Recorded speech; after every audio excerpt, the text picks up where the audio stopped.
cute. I wrote an article a few years ago. I reposted it a day or so ago it was called My Mother's Purse. And it sort of embodied who she was. And she always carried this big purse that could hold everything that you might need in an emergency. My daughter Sherry does the same thing, the exact same thing. I don't know if she remembers my mother doing that or if that's why she does it. But she carries everything in her purse that you could possibly need to patch up a wound, something to take for your heartburn. Maybe you need a little snack. Maybe you need some scissors, or it just goes on and on. I don't know how such little people carry such big purses. I remember, too, one of the things that I admired so much about my mother was when she was in her 80s, and she had raised her own 6 children, several grandchildren, and she was on to helping raise some great-grandchildren. And as it turned out, there was a great-grandson who had been a bit difficult, and he was having trouble getting along with those in his immediate environment, not necessarily his parents, maybe a grandparent, step-grandparent, whatever, you get the picture. And he was a child that just wanted to be nurtured and loved. And he loved being at my mother and father's house more than any place. Now, these were a couple that were in their 80s.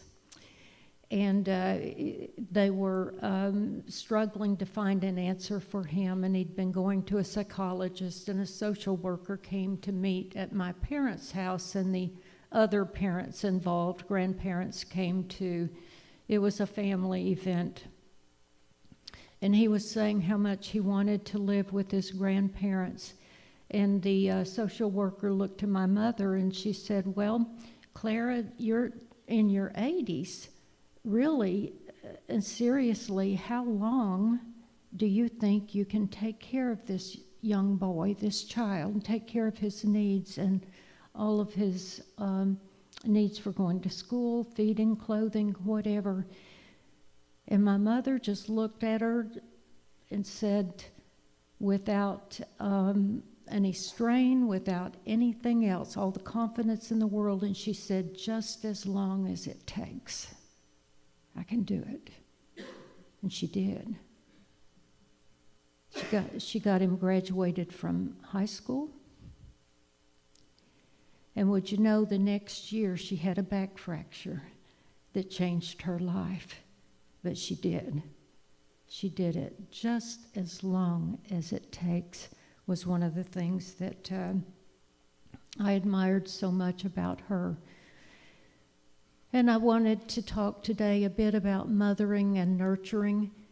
Mother's Day is, of course, an American holiday and a holiday around the world. And I think Janet shared with us when the first holiday was in the United States, the first Mother's Day.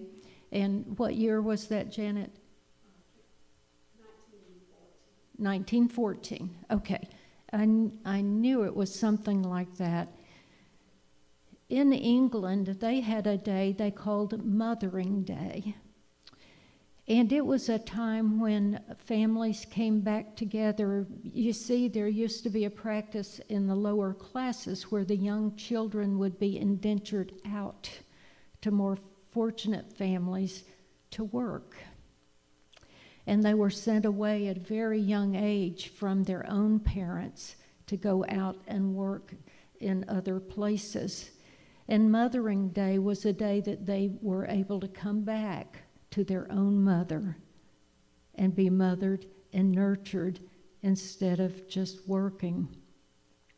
I don't know about you, but it's hard for me to think of the children that I've known when they were 10 years old being sent out to work. I know that it's been a practice in a lot of cultures to send the children out to boarding school at a very young age. Wherever these children go, I hope that they can be nurtured. I hope they can be held. I hope they can be held tightly, whether it's a woman, a man, a child, or whomever that takes this child in. I just hope and pray that they can be nurtured and held tightly and to know that they're loved. And that's why I wanted to talk about nurturing today instead of just Mother's Day, which is enough, but nurturing. And what does it mean?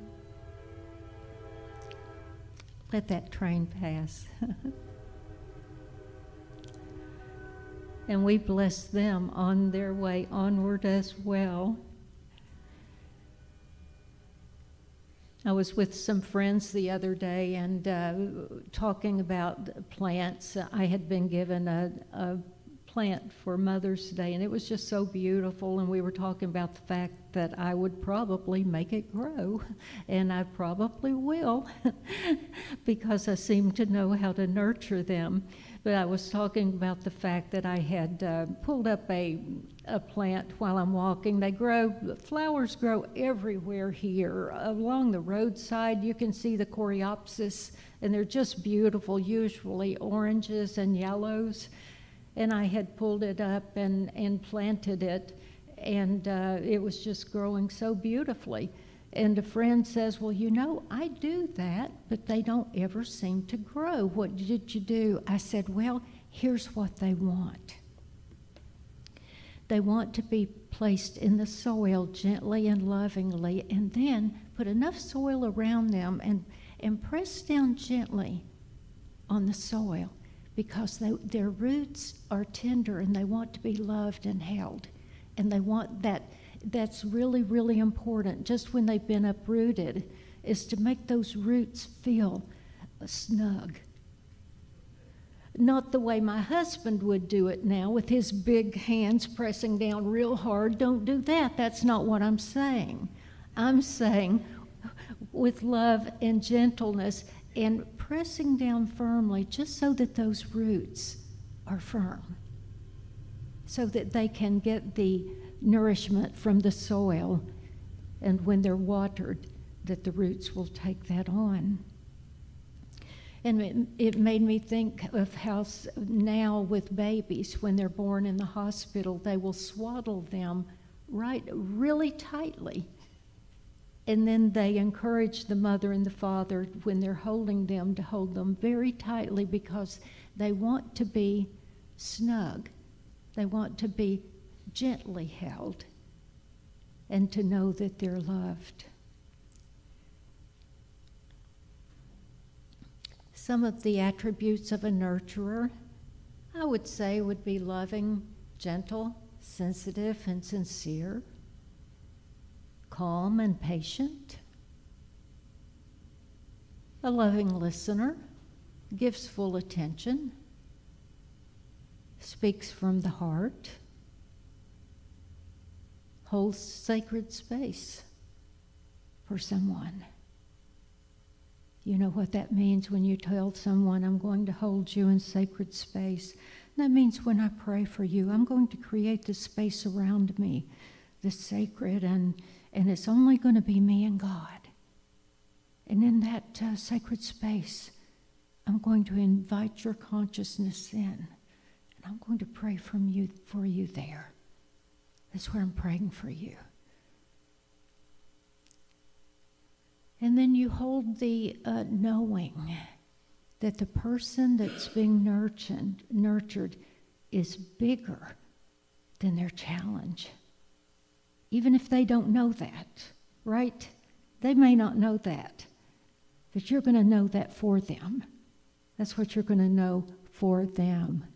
Without judging, hold the truth for them when they're unable to do it for themselves. And then wisdom, you know when to give them space, when to allow them to be on their own and to heal.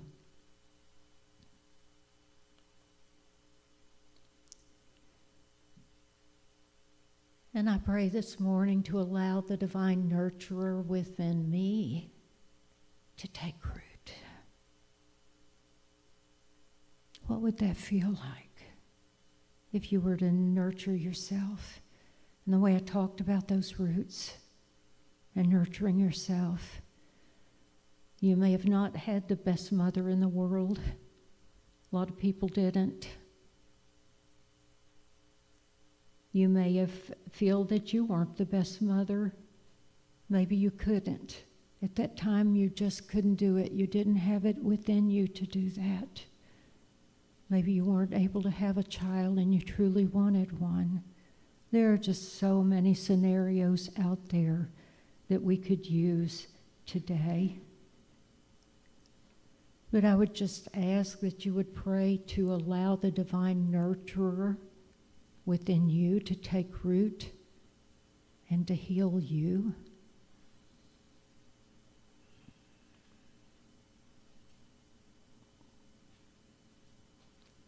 And I wrote this morning, and I hope it's helpful. I sort of wrote it in my head while I went ahead and walked this morning. Sometimes I don't on a Sunday morning because I feel like I'll be pressed for time and energy. And what I want to do more than anything is to be ready on a Sunday morning and not be distracted by anything. And if even a distraction of time, if I haven't had enough time to be prepared and be able to be in the presence, if I'd had to rush, for instance, if you've, we know how it feels. We've had people that have maybe been a guest speaker and they've had to rush and they got in traffic and they ran in the door ready to give the talk. Doesn't work, does it? Doesn't work. And for them, I pray that they forgive themselves and move on, and the next time give themselves more time, because it never works. You have to give, whatever you're doing, you have to give it the respect that it deserves. You have to, or don't do it. That plain. If you're so busy you don't have time to do the important things, something needs to be released, doesn't it? I'm not saying what, but something does, whatever it is. But back to my walking in the morning, I walked down to the harbor, and that they're rebuilding in Long Beach, and it's just so beautiful, and I'm so delighted with it that I slip in on the weekends. They don't know I'm there, so I can check on their work, see if they're doing a good job. Look over to the port in Gulfport, see if there are any of the Dole ships in. I just love looking over there and see one of those Dole ships. Do you know they have shipped in billions of bananas into Gulfport over the years? Did you know that?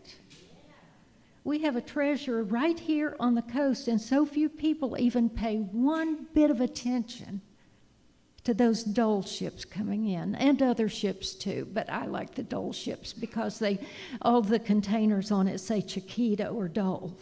That's what I like. It's just cool thinking of all those bananas coming in, and all those bananas and pineapples leaving the port in those trucks that are transporting them.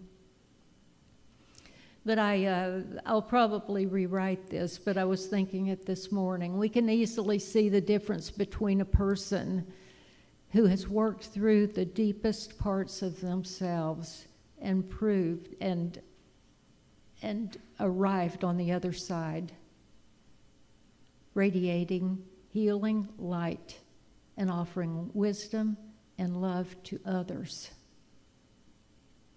rather than a person who has just discovered the secret, and now they've set up a website, yet another website, to teach it.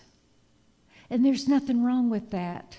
I love seeing people that are just, new into a teaching and they want to share it. That's great. That's wonderful. That's a wonderful thing. But there is a difference in someone that has gone through the journey and developed the wisdom and the love and the light. And they don't just need to use the jargon and, here, I'm going to teach you the law of attraction so your life can be wonderful. No. Someone who's been through the trenches and they've learned, and they had the great discovery that Butterworth talked about, and then they made the great decision to let it change their lives and let them become a teacher, a lighthouse, a light worker, rather than just spouting some new prosperity verbiage. Nothing wrong with that. Nothing wrong with that. The prosperity gospel is pretty much known in New Thought, and we applaud that.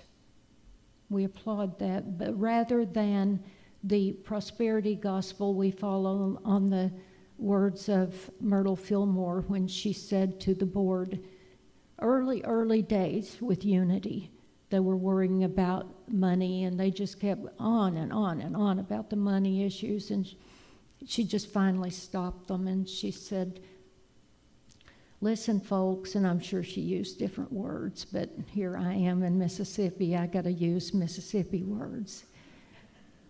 Listen, folks, you don't need to worry about how long the money will hold out. We just need to worry about how long our faith holds out. So that's getting down to it. And we could use that in our lives a lot right now, as we see a lot of things going on in the world and we're thinking this is the end. It's not the end. There's a point, and there are a lot of challenges. Let us pray our faith holds out. The divine nurturer knows that within us we all have what it takes to navigate the seemingly good and the seemingly bad, don't we? It's all part of life. And the healing comes from, it's in the form of navigating it all, the good and the bad, with grace and love. And that's the bottom line.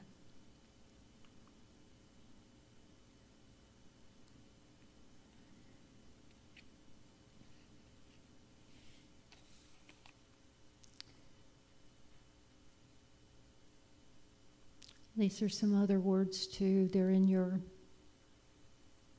bulletin. You may take them with you. Hold them in your heart.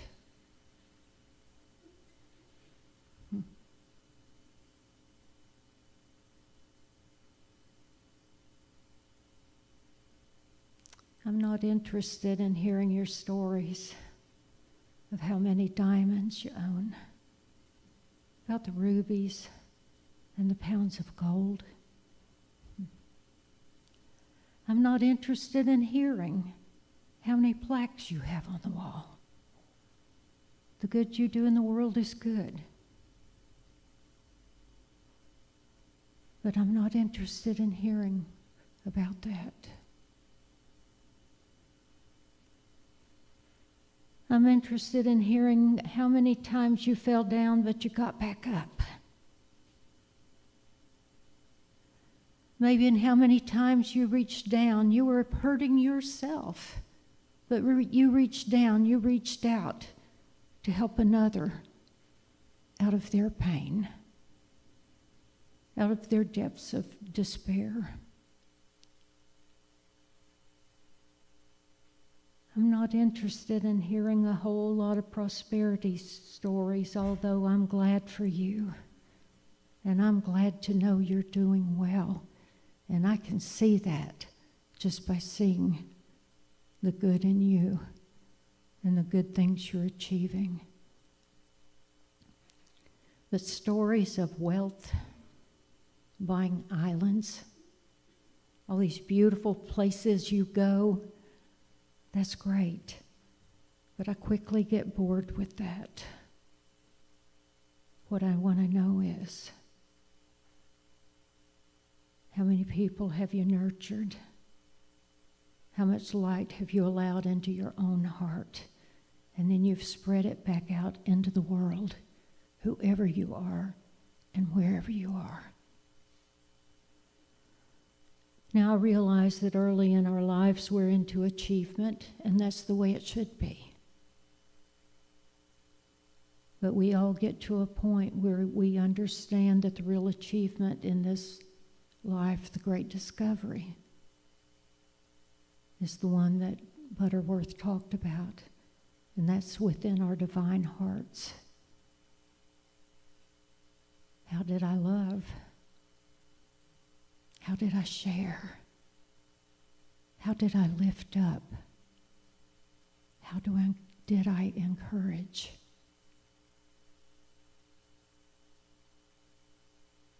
And I hope you, like me,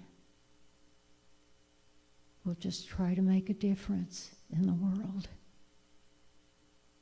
And if you can only help one, help that one. But do it with a nurturer's heart. Now I wish you happy Mother's Day, happy Mothering Day, happy Nurturing Day. Let us nurture the entire world and know that we're a part of it. Thank you for your time.